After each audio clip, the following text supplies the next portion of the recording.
Salut, c'est Mister S et aujourd'hui on se retrouve pour parler de l'épisode 6 de la saison 8 d'American Horror Story.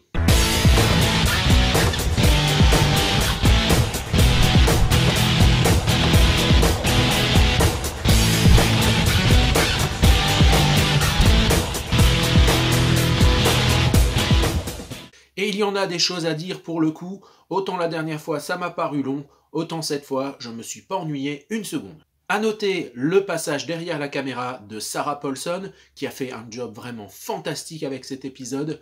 Si elle veut tourner la prochaine saison complètement, alors moi je signe tout de suite. En plus elle devait avoir la pression parce que cet épisode 6 il était très attendu par les fans de la première heure, puisqu'on avait hâte de savoir ce qu'étaient devenus les personnages de la saison 1, piégés dans la Murder House. Et étant un très grand fan de cette première saison, j'ai forcément apprécié cet épisode, il est très bien structuré, on a à la fois une conclusion pour les arcs narratifs de la saison 1 et en même temps des connexions à la saison 8. On en apprend plus sur le passé de Michael Langdon, puisque c'est évidemment la mission de Madison et Behold qui sont là pour essayer de comprendre la nature exacte de Michael Langdon. Pour ce faire, ils vont acheter la maison carrément, et ils se font passer donc pour un couple, ce qui donne une scène assez amusante chez l'agent immobilier qui leur dit « Mais vous êtes sûr, vous voulez acheter la maison ? Il y a quand même 36 personnes qui ont trouvé la mort là-dedans, mais ils l'achètent quand même, c'est pas grave. »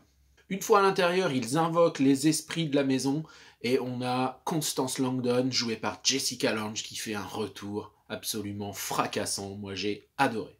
Alors, Madison et Behold ont bien l'intention de la cuisiner, pour en savoir plus sur Michael, mais Constance pose ses conditions et dit « Ok, je vais répondre à vos questions, mais vous me faites disparaître la gouvernante. » Alors on apprend que tout simplement pour libérer un esprit de la Murder House, il suffit de déterrer son squelette et d'aller l'enterrer ailleurs.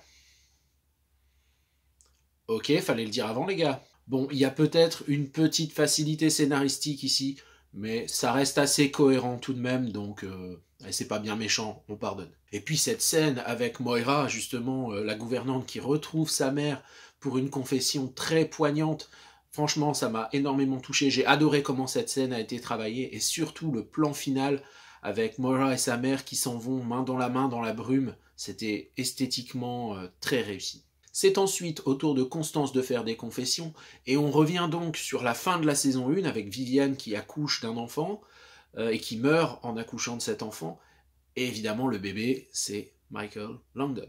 Alors on apprend que c'est Constance qui a élevé Michael, donc son petit-fils, et que celui-ci, dès son plus jeune âge, a commencé à tuer des êtres vivants. Alors il commence par des mouches, puis des rongeurs, et puis il passe aux humains avec la babysitter, le prêtre qui essaye de l'exorciser. D'ailleurs, ça faisait vachement penser à l'exorciste, cette scène. C'était pas mal.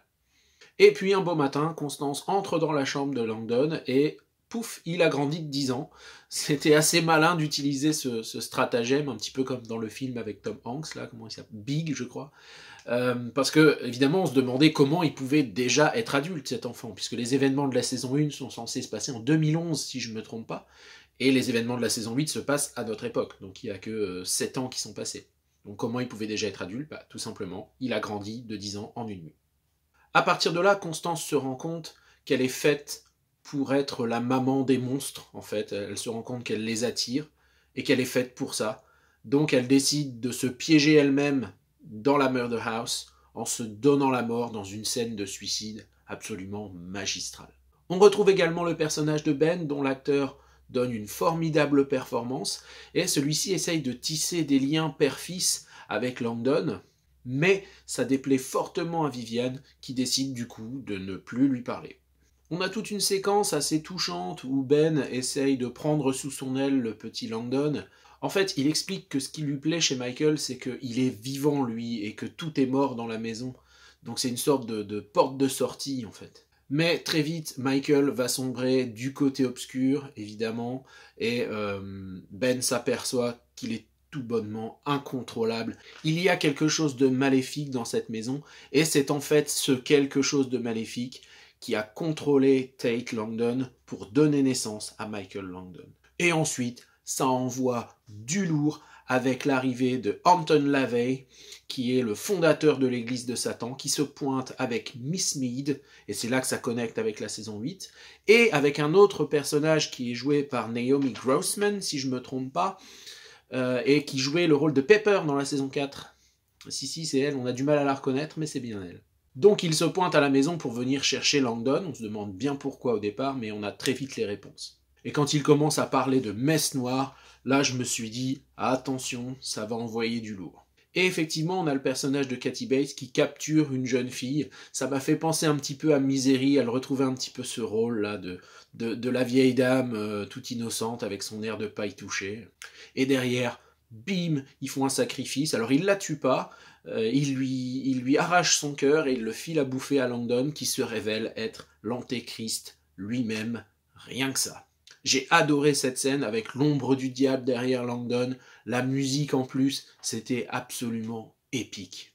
Et tout ça connecte parfaitement avec la saison 8 et explique les pouvoirs extraordinaires de Langdon du coup. Il reste alors à régler l'arc narratif de l'histoire d'amour entre Violette et Tate, et c'est Madison qui va s'en charger puisqu'elle va expliquer à Violette qu'en fait si Tate a mis enceinte sa mère, c'est tout simplement parce qu'il était contrôlé par l'esprit maléfique de la maison. Et Violette accepte de le pardonner, et tout est bien qui finit bien. Et finalement, Madison, elle nous montre un petit côté touchant, un petit peu sentimental qu'elle n'avait pas jusque-là. Donc c'est vraiment l'amorce, à mon avis, d'une évolution de personnage qui va être intéressante. Voilà ce qu'on pouvait dire sur cet épisode, qui conclut parfaitement la saison 1, finalement. Alors, je me demandais pourquoi il faisait des fins ouvertes à chaque fin de saison d'American Horror Story. Et s'ils commencent à faire ça pour chaque saison, ça risque d'être très intéressant. Franchement, c'est très malin. S'ils avaient prévu ça à l'avance, les gars, vous êtes des génies, tout simplement. Cette vidéo est maintenant terminée. Si ça vous a plu, laissez un pouce en l'air, encouragez-moi dans les commentaires, retrouvez-moi sur les réseaux, Facebook, Twitter, Instagram. Je vous dis à très bientôt. Merci